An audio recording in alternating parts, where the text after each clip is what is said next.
छात्र छात्राओं का यूट्यूब चैनल पर स्वागत है।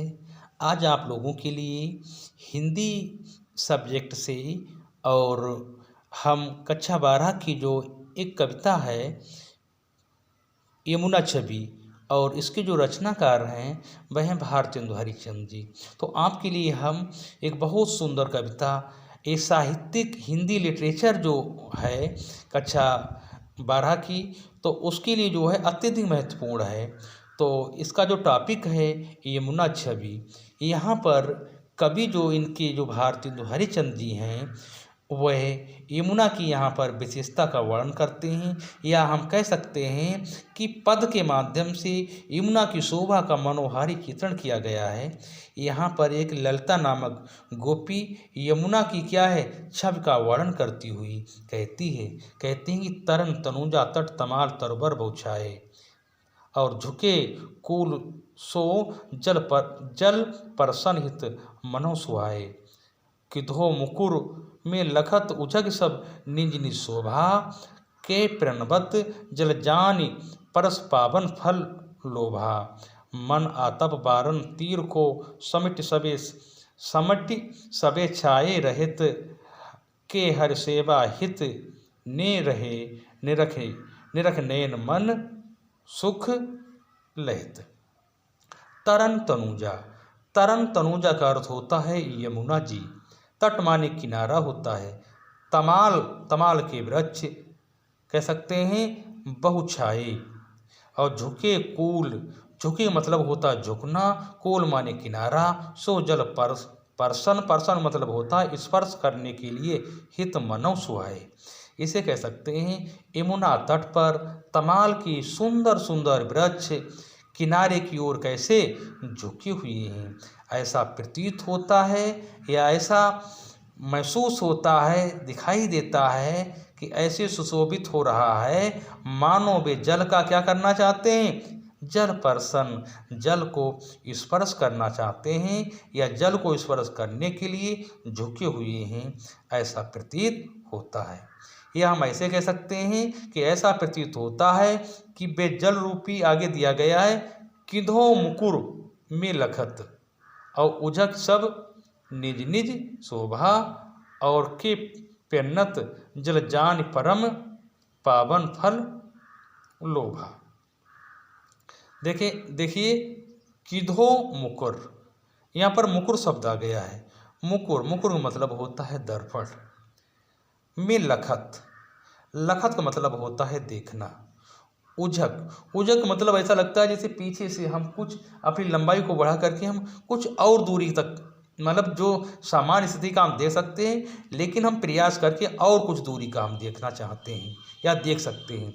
उजक सब निज निज शोभा। देखिए यहाँ पर ये कहना चाहते हैं कि वे जल रूपी, यानी जो यमुना नदी जो बह रही है तो उनकी जो जल होता है, यानी जल की जो कंपेयर है, जो तुलना है, वो काहे से कभी नहीं की है, दर्पण से की है, शीशे से कह सकते हैं, शीशे से की है। तो कह सकते हैं कि जल रूपी दर्पण में झुक कर, यानी जो पेड़ जो खड़े हुए हैं, मानो ऐसा प्रतीत होता है कि उस जल रूपी दर्पण में वो अपना फेस देखने के लिए क्या है, झुक के देखना चाहते हैं, या झुक करके क्या है, अपनी शोभा क्या है देख रहे हैं। अर्थात जल को देखकर क्या है, परम पवित्र फल को क्या है, लोभ में उसे क्या है, मानो प्रणाम कर रहे हैं, ऐसा प्रतीत होता है। कि प्रणत जल जान परम पावन फल लोभा, कहने मतलब यह है पावन, यहाँ पर दिया गया है कि प्रणवत मतलब प्रणाम करना, जल माने जल, जान परम पावन फल लोभा, कहने मतलब है कि मानो परम पवित्र फल के लोभ में क्या है, उसे प्रणाम कर रहे हैं, ऐसा प्रतीत होता है।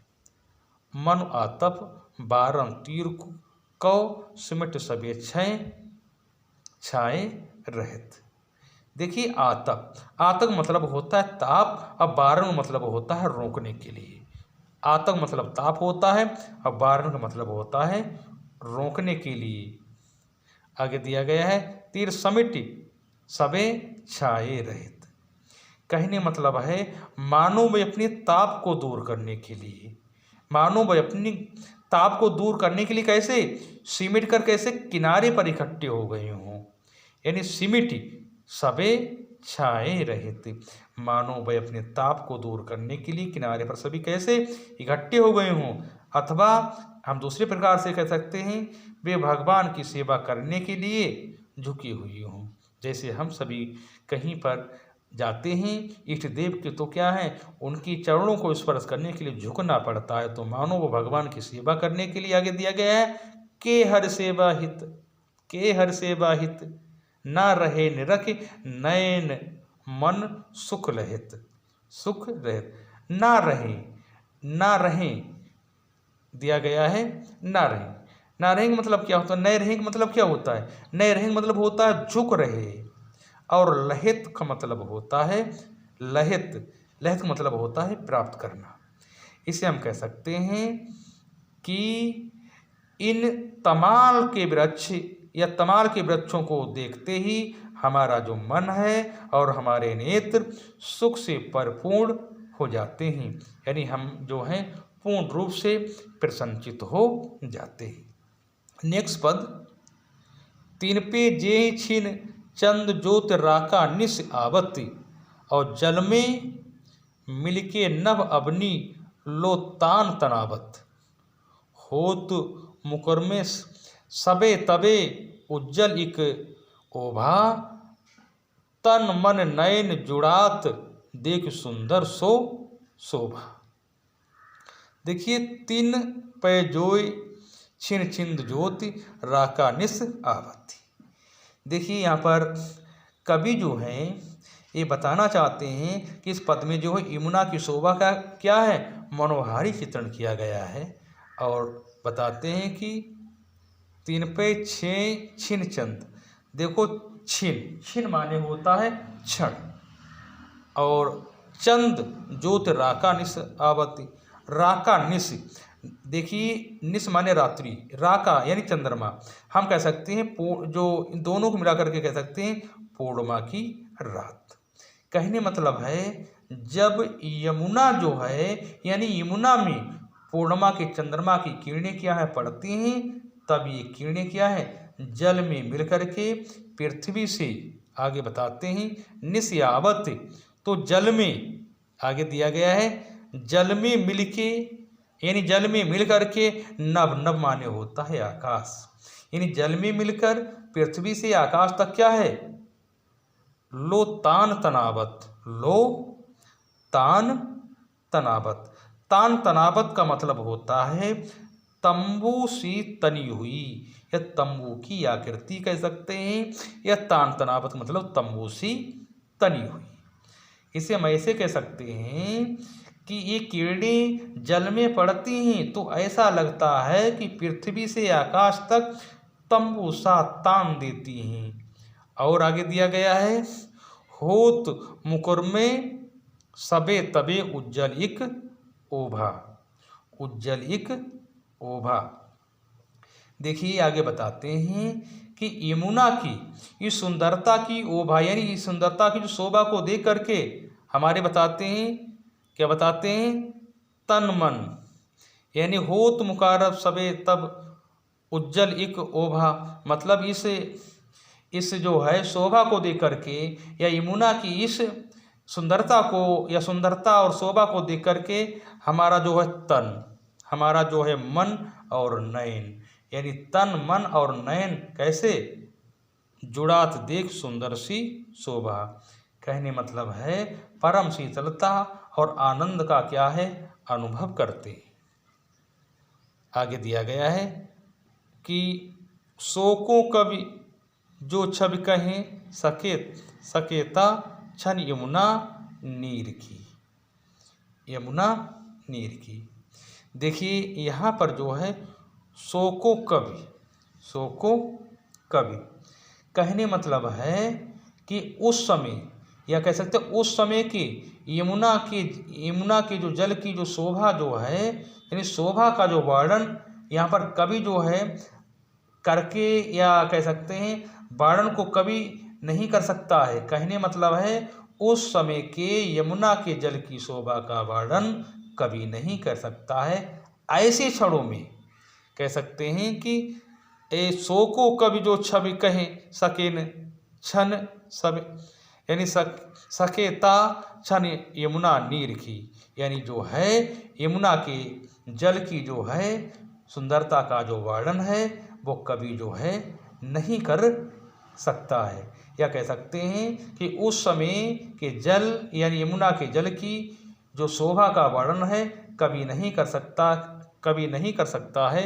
मिल अबन और अंबर रहत छवि इकसी नभ तीर की। कहने मतलब है कि ऐसे या ऐसे क्षणों में अंबर यानी आकाश, अंबर कह सकते हैं, अंबर दिया गया है नहीं आकाश, अबनी रहत छवि एक नभ तीर की। कहने मतलब है ऐसे क्षणों में आकाश और नदी तट की जो सुंदरता आकाश से लेकर पृथ्वी तक क्या है मानो जो है एक सी रहती है, एक सी नभ तीर की। नभ माने आकाश, यानी एक माने एक, कहने मतलब है एक समान रहती है। कहने हम ऐसे कह सकते हैं कि ऐसे क्षण में आकाश और नदी तट की जो सुंदरता है यानी यमुना के तट की जो सुंदरता है आकाश से लेकर पृथ्वी तक जो है एक सी रहती है।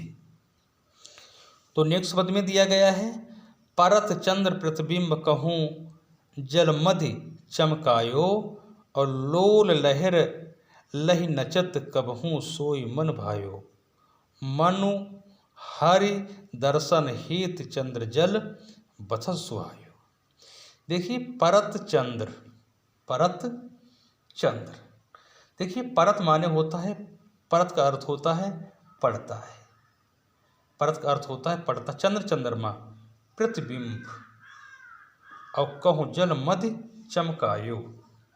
देखिए यहाँ पर जो है कवि इन पंक्तियों में यमुना के जल में पड़ते चंद्रमा के चंचल प्रतिबिंब का जो है मोहक या सुंदर या मनोहारी चित्रण करता है। वो कहता है परत चंद्र प्रतिबिंब, यानी चंद्रमा का प्रतिबिंब यमुना के जल के क्या है मध्य में, यानी कहूँ जल मध्य, मध्य माने मध्य में या बीच में, चमकायो यानी चमक रहा है, यानी चंद्रमा का प्रतिबिंब यमुना के जल के मध्य में चमक रहा है। लोल लहर लल नचत कहूँ सोई मन भयो। लोल लहर क्या दिया गया है, लोल लहर, लोल लहर का मतलब होता, लोल और लहर इसका मतलब होता है चंचल लहर, चंचल लहर। इसे ऐसे कह सकते हैं कि जब कभी यमुना के जल में चंचल लहर उठती है, लहि नचत यानी उठती है, अर्थात कह सकते हैं कि नाचती है, तब उन लहरों के साथ में क्या है कबहूँ सोई मन भायो, मन भायो। कहने मतलब है कि जब यमुना के जल में चंचल जो लहरें जो हैं उठती हैं तब उन लहरों के साथ जो मचलता इन चंद्रमा मानो क्या कर रहा है, यानी नृत्य करता सा प्रतीत होता है, यानी चंद्रमा की मन को हरने वाली वह छवि ऐसी लगती है। आगे दिया गया है मनु मानो जैसे हरि दर्शन हेतु चंद्र जल बसत सुहाए, यानी ऐसा लगता है या ऐसी लगती है कि मानो विष्णु हरि, हरि आ गया है, हरि दर्शन मानो विष्णु के दर्शन करने के लिए वह भी कहाँ जल में उतर आया है। अर्थात इसे ऐसे कह सकते हैं वह ये सोचकर यमुना के जल में आ बसा है कि जब भगवान श्री कृष्ण यमुना के किनारे क्या है रास रचाएंगे तो क्या है, या हम कह सकते हैं यमुना में क्या है स्नान करने के लिए आएंगे तो अवश्य ही हमारे लिए क्या है उनके दर्शन होंगे उनके। तो दिया गया है कि तरंग कर मुकुर लिए शोभित छवि छायो कै रास रमन में हरि मुकुट आभा जल दिखारात हैं। और के जल उर हरि मूरत बसत सा प्रतिबिंब लखात है। के तरंग कर मुकुर मुकुर मतलब होता है, यानी कह सकते हैं दर्पण कह सकते हैं। देखिए यहाँ पर चंद्रमा का वह प्रतिबिंब ऐसा प्रतीत होता है कि तरंग कर, मानो तरंगों कर माने होता है हाथ, तरंग कह सकते हैं कि तरंग कर मुकुर लिए शोभित छवि छायो। मानो तरंगों ने अपने हाथ में दर्पण ले रखा है, अथवा यमुना के किनारे रास क्रीड़ा में जो कृष्ण जी हैं, यानी भगवान कृष्ण जी हैं, मुकुट की आभा में या मुकुट की जो आभा है वह चंद्रबिंब के रूप में यमुना के जल में क्या दिखाई पड़ रही है। यानी कि जल रास रसन में हर मुकुट आभा जल दिखावत, यानी ऐसा लगता है, या हम कह सकते हैं कि यमुना के किनारे रास क्रीड़ा में उसे क्या है, भगवान श्री कृष्ण के मुकुट की जो आभा है, आभा ही चंद्रबिंब के रूप में भी जल में दिखाई देती है। यानी भगवान जी का जो मुकुट है, यानी भगवान हरि यानी कृष्ण का जो मुकुट है, तो उस मुकुट की जो छाई है वो यमुना के जल पर पड़ती है, तो ऐसा लगता है मानो वो चंद्रमा ही दिखाई देता हो। कि जल उर हरि मूरत बसति ता प्रतिबिंब लखात है, प्रतिबिंब लखात है। कहने मतलब है कि उसी प्रकार से, या हम कह सकते हैं कि उसी प्रकार से, कैसे, मानो चंद्रमा की यानी वह प्रतिबिंब ऐसा सुशोभित हो रहा है कि के जल उर हरि मूरत बसत ना प्रतिबिंब लखात है। कहने मतलब है कि मानो यमुना के हृदय में भगवान श्री कृष्ण की मूर्ति कैसी है, बसत मूरत बसती, यानी मूर्त जो है बसी हुई है, और ता प्रतिबिंब लखात है, यानी यमुना के जल में उसी का प्रतिबिंब लखात माने दिखाई पड़ रहा है। कह सकते हैं कि यमुना के जल में उसी का प्रतिबिंब दिखाई पड़ रहा है। इसके बाद में नेक्स्ट पद, कबहु होत सत चंद कबहू प्रगटत दुर्भाजत, और पवन गमन बस बिंब रूप जल में बहु साजत। मनुष्य भर अनुराग जमुन जल लोटत डोले, और कै तरंग की डोर हिडोरन करत कलोले। के बालगुड़ी नभ में उड़ी सोहत इत उत धावती, के अब गाहत डोलत कहूँ ब्रजरन मणि जल आवती। देखिए इस पद में जो है कवि ये बताना चाहते हैं, या कह सकते हैं ये कहना चाहते हैं कि हवा से हिलती, और जो कहने का मतलब है जो यमुना का जो जल है, कबहू होत सत चंद कबहू प्रगटत और दुर्भाजत। कहने का मतलब है कि इन पंक्तियों में हवा से हिलती यमुना जल में क्या है, डोलते जो चंद्रबिंब, इन चंद्रमा का जो स्वरूप का जो है सुंदर चित्रण किया है, यानी सुंदर वर्णन किया है। कहते कबहू होत सत चंद कबहू प्रगटत दुर्भाजत। दूर माने होता है छिपकर, दूरी का अर्थ होता है छिपकर। कहने मतलब है हवा चलने के कारण पानी में चंद्रमा की परछाई अनेक रूप धारण करती है। दूरी पवन गवन बस बिंब रूप जल में बहु साजत, यानी जिस तरह से बताते पवन गवन यानी वायु का जब चलना होता है, वायु जब चलती है, बस बिंब रूप जल में बहु माने होता बहुत प्रकार से, साजत यानी बहुत प्रकार से दिखाई देता है। कहने मतलब है कि कभी कभी आगे बताते हैं कि मन सस भर अनुराग जमुन जल लोटत डोले, और कई तरंग की डोर हिडोरन करत और कलौले। देखिए यहाँ पर है दिया गया है पवन गमनवश, कहने मतलब है हवा के प्रवेश करने से। साजत माने होता है शोभित, और लोटत मतलब होता है करवट बदलना। कलौलिक मतलब होता है गशील होना। बाल गुड़ी का मतलब होता है बाल यानी बालक की पतंग। अवगाहत मतलब होता है स्नान करना। अवगाहत मतलब होता है स्नान करना। बाल गुड़ी का मतलब होता है बालक की पतंग। अब हमसे फिर से एक बार रिपीट करते हैं। पवन गमन यानी पवन का चलना कह सकते हैं, वायु का चलना कह सकते हैं। क्या होता है जब वायु चलती है, बस बिंब रूप यानी जो उसका जो रूप होता है किसका, चंद्रमा का, जल में बहुसाजत। बहु माने होता है अनेक प्रकार से। कहने मतलब है हवा चलने के कारण पानी में चंद्रमा की परछाई एक नहीं बहु यानी अनेक कह सकते हैं, अनेक परछाई के रूप धारण करती है।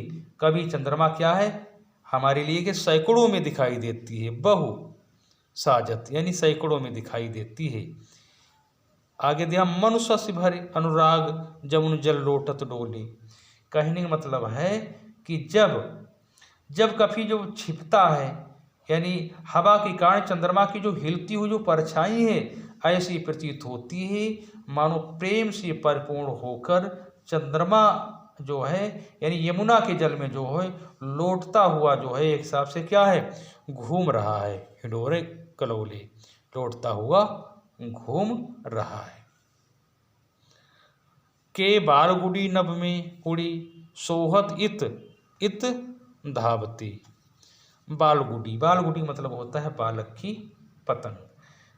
इसे हम ऐसे कह सकते हैं कि जैसे बताते हैं कि मानो इन्हीं चंद्रमा कह सकते हैं कि मानो चंद्रमा प्रेम के परिपूर्ण, या कह सकते हैं तरंग रूपी सुशोभित जो तरंग रूपी जो रस्सियों के कारण क्या है हिडोले में गशील हो रही है। कहने मतलब है जो तरंगे हैं इनकी तुलना कैसे डोरी, इनकी जो तुलना कैसे डोरी से कर दी गई है, यानी तरंगे कैसी डोरी हैं। हिडोरन करत तो वो क्या करते हैं के बालगुड़ी नभ, बालगुड़ी मतलब होता है पतंग। कहने मतलब है किसी बालक की पतंग आकाश में जैसे मानो इधर उधर दौड़ती हुई सुशोभित हो रही है। उड़ी सोहत इत कुछ धावत मतलब दौड़ती हुई। कि अवगाहत मतलब होता है स्नान करके। डोलत कहूँ ब्रज यानी ब्रजर मणि जल आवती। देखिए यहाँ पर जो है कहते हैं कि कोई जैसे मानो कह सकते हैं कोई ब्रज युवती ब्रज यहाँ पर दिया गया है ब्रजर मणि। कहने मतलब है कि ब्रजर मणि दिया गया है। जैसे हम कह सकते हैं कोई ब्रज युवती जल में स्नान करती हुई, जैसे मानो डुबकियाँ लगाती हुई, यानी डुबकियाँ जो है लगा लेती हुई। तो क्या होता है जल जो विहार करती हुई क्या है मानो वो क्या कर रही है घूमती है। आवती मतलब घूम रही है। तो इसके बाद में जो है नेक्स्ट दिया गया है मनुजुग पक्ष प्रत्यक्ष होत मिट्टी जत जमुन जल, और के तारागन ठगन लुकन प्रगटन सस अविकल। के कालिंदी नीर तरंग जिए जितो उपजावत, और तितनो ही धरि रूप मिलन हित तासो धावत। के बहुत रजत चकई चलत के फुहार जल उछरत, और के निष्पत्ति मल्ल अनेक विधि उठी बैठत कसरत करत। मन यानी मनु और जुग। देखिए इन पंक्तियों में ये इस पद्यांश में जो है कवि ये बताना चाहते हैं कि यमुना जल में छिपते और प्रकट होती चंद्रमा का जो प्रतिबिंब जो है अलंकारिक वर्णन जो है किया गया है। कहने मतलब है कि यमुना के जल में चंद्रमा जो है छिपता है और प्रकट होता है, तो ऐसा जो प्रतिबिंब दिखाई देता है तो उसका एक अलंकारिक वर्णन किया गया है। मनुजुग, मनु और जुग, देखो जुग माने हो, जुग शब्द आ गया है, जुग माने होता है दोनों। पक्ष, पक्ष मतलब होता है पक्ष, पक्ष का मतलब कौन सा, पक्ष कौन से होते हैं, दो पक्ष होते हैं, कौन से, एक आपका होता है कृष्ण पक्ष और दूसरा होता है आपका शुक्ल पक्ष। मिट जात जमुनी जल, मिट जात जमुनी जल, तो इसे हम ऐसे कह सकते हैं, यमुना के जल यानी यमुना के चंचल जल में पूर्णिमा के चंद्रमा का प्रतिबिंब क्या है, पड़ रहा है। पूर्णिमा के क्या है, जात जमुत जल और के तारागण ठगन लुकत प्रगटत सस अविकल, अभी यानी अविकल, कहने मतलब है यमुना के यानी यमुना के चंचल जल में पूर्णिमा के चंद्रमा का जो प्रतिबिंब पड़ रहा है, इस दृश्य को देखकर कवि के मन में जो है अनेक उत्प्रेक्षाएं और संदेशों क्या क्या है यानी जन्म दिया है। ऐसा प्रतीत होता है मानो चंद्रमा क्या है, दोनों पक्षों में। अब दोनों पक्ष कौन कौन से बताए गए हैं, एक आपका बताया गया है कृष्ण पक्ष और दूसरा आपका जो बताया गया है शुक्ल पक्ष, यानी कृष्ण पक्ष और शुक्ल पक्ष यानी दो पक्ष होते हैं।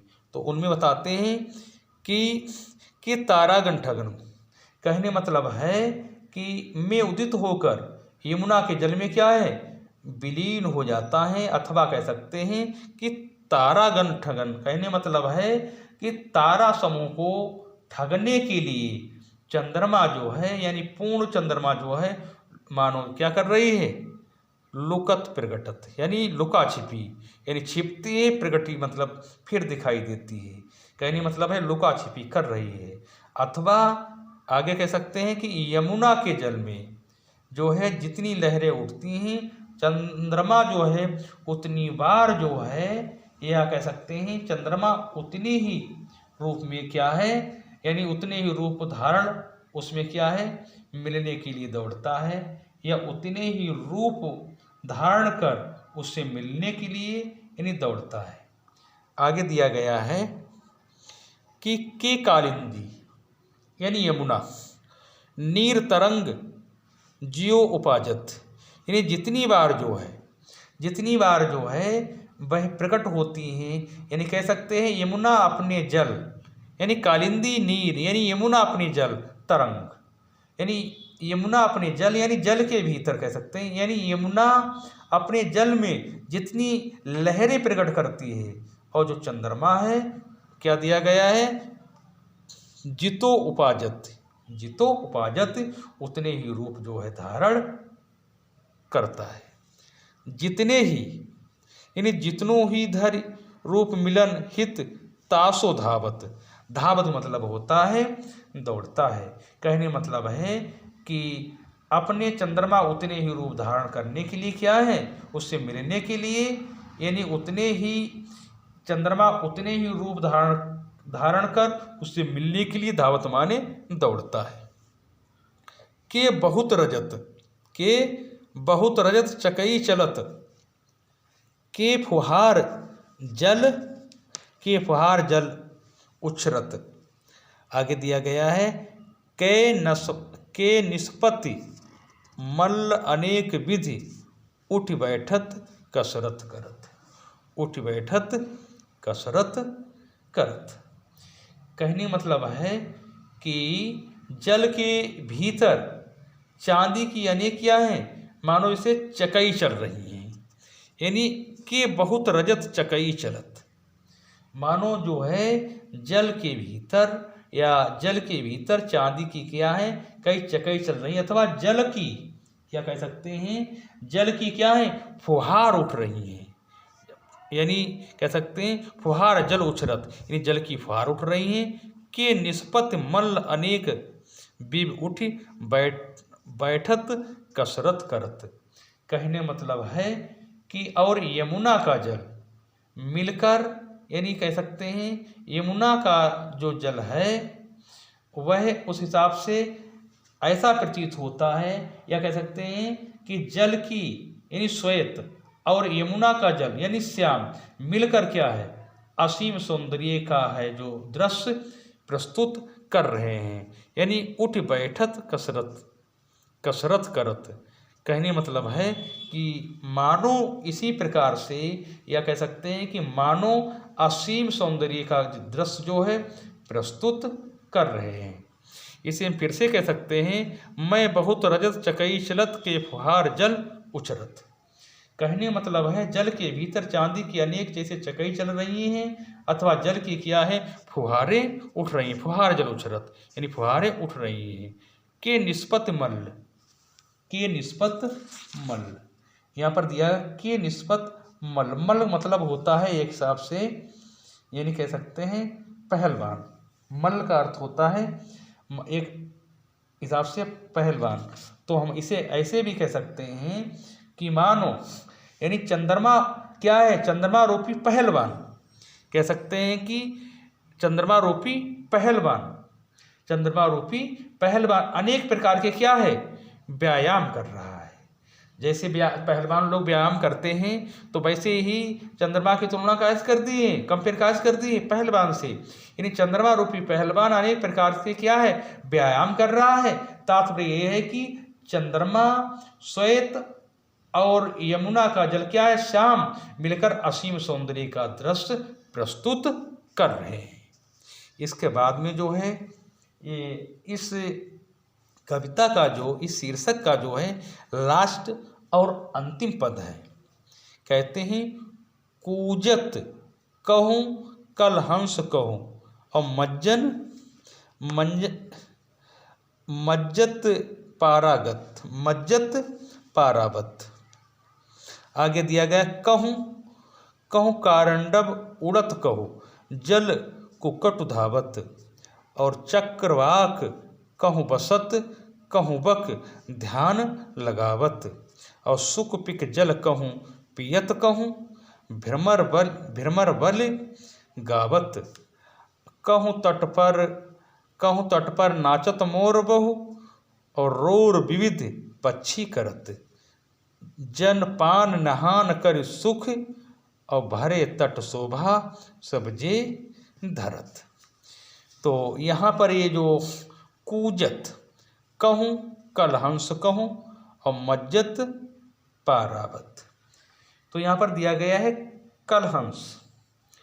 तो पहले हम समझते हैं कि इस पद्यांश में कवि ने कहाँ का किस समय का वर्णन किया है। तो इस पद्यांश में, या कह सकते हैं इन पंक्तियों में, यमुना के किनारे अथवा उसके जल में विहार करते हुए विविध पक्षियों की जो है मनोरम शोभा का मार्मिक सुंदर चित्रण किया गया है। दिया गया कूजत कहो कल हंस। देखिए कल हंस का अर्थ होता है राजहंस। मज्जत आ गया है, मज्जत का मतलब होता है नहाते ही। आगे दिया गया है पारावत का अर्थ होता है कबूतर। पारावत का मतलब होता है कबूतर। कहूँ कारंडव माने होता है एक प्रकार का हंस, या हम दूसरे शब्दों में कह सकते हैं बतख भी, इसका बतख का भी अर्थ लगाया जाता है। उड़त कहूँ जल कुक्कुट धावत, जल कुक्कुट का मतलब होता है जलमुर्गा। कुक्कुट शब्द आपने सुना होगा, चर्चित शब्द है, इसका मतलब होता है जल मुर्गा। धावत, अब हम इसका अर्थ किस प्रकार से, कूजत कहु कल हंस, कहने मतलब है यमुना के जल में कहीं राजहंस क्या कूजते हुए विहार कर रहे हैं, क्रीड़ा कर रहे हैं। कहूँ मज्जत पारागत, तो कहीं कबूतरों का समूह स्नान कर रहा है। कहूँ कारंडव उड़त कहूँ, कहीं पर कारंडम नामक हंस या विशेष क्या है उड़ते हुए दिखाई देते हैं या दिखाई पड़ते हैं। जल कुक्कुट धावत, और कहीं पर जो है, तो कहीं पर जल मुर्गा भी जो है कह सकते हैं दौड़ लगाती हुई दृष्टिगत होती हैं या दिखाई देती हैं।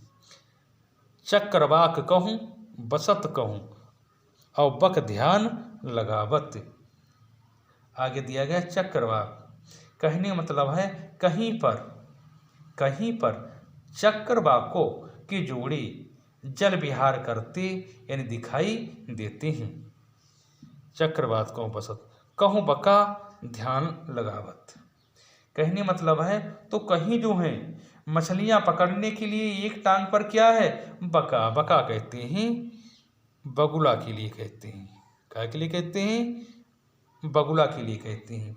कहने का मतलब है तो कहीं पर जो है बका यानी बगुला जो है ध्यान लगाती हुई दिखाई पड़ते हैं, या कह सकते हैं जो बगुला होता है वो मछली का शिकार बड़े सावधानी पूर्वक करता है, तो उसकी भी विशेषता बताई गई है।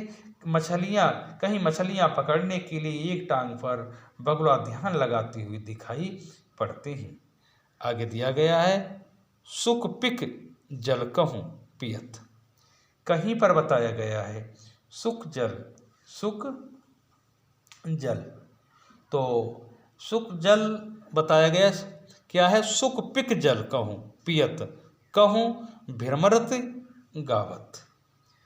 कहने मतलब है कहीं पर सुख का मतलब क्या होता है, सुख पिक यानी एक हिसाब से तोता, कहीं पर तोता और पिक यानी कोयल, यानी तोता और कोयल, यानी कहीं पर तोता और कोयल क्या करते हैं, जल पी रहे हैं। जल पी कहूँ पियत यानी जल कहूँ पियत, कहीं पर जल पी रहे हैं, या कहीं पर तोता और कोयल क्या है, जल पी रहे हैं।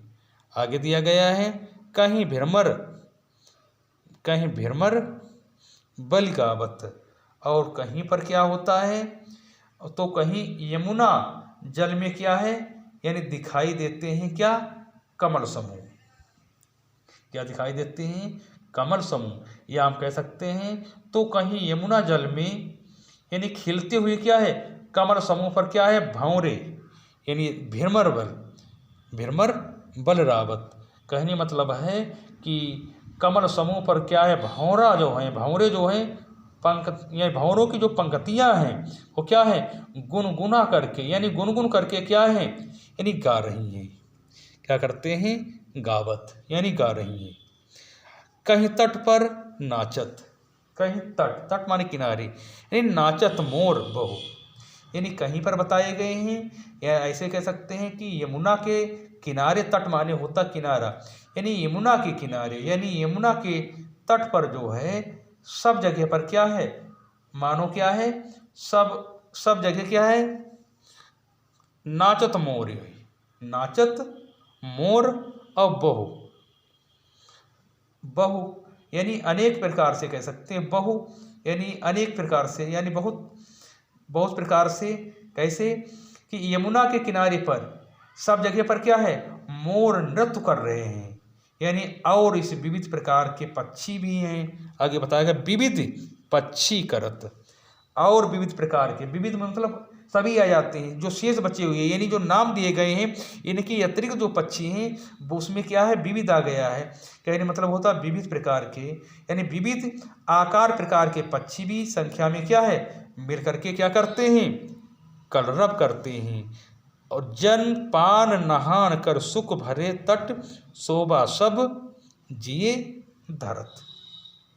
इस प्रकार यमुना का जल पीते हैं और क्या करते हैं, पान यानी पीते हैं, स्नान माने स्नान करते हैं, कर सुख भरे यानी स्नान करते हैं, और पक्षी सभी प्रकार से क्या है, सुख पाते हैं। सुख भरे तट किनारे यानी सभी प्रकार से क्या है, सुख पाते हैं, यमुना तट की क्या है, शोभा बढ़ा रहे हैं। आगे दिया गया है शोभा सब्जिह धरत। कवि जो भारतेंदु जो हरिश्चंद्र जी कहते हैं कि यमुना की इस शोभा को मैंने अपने मन में धारण कर लिया है। तो एक लॉन्ग पोइम थी, और ये जो पोइम व्याख्या सहित समाप्त होती है, और नेक्स्ट वीडियो में आप लोगों के लिए फिर मिलेंगे, आप लोगों से फिर मिलेंगे। जय हिंद, जय भारत।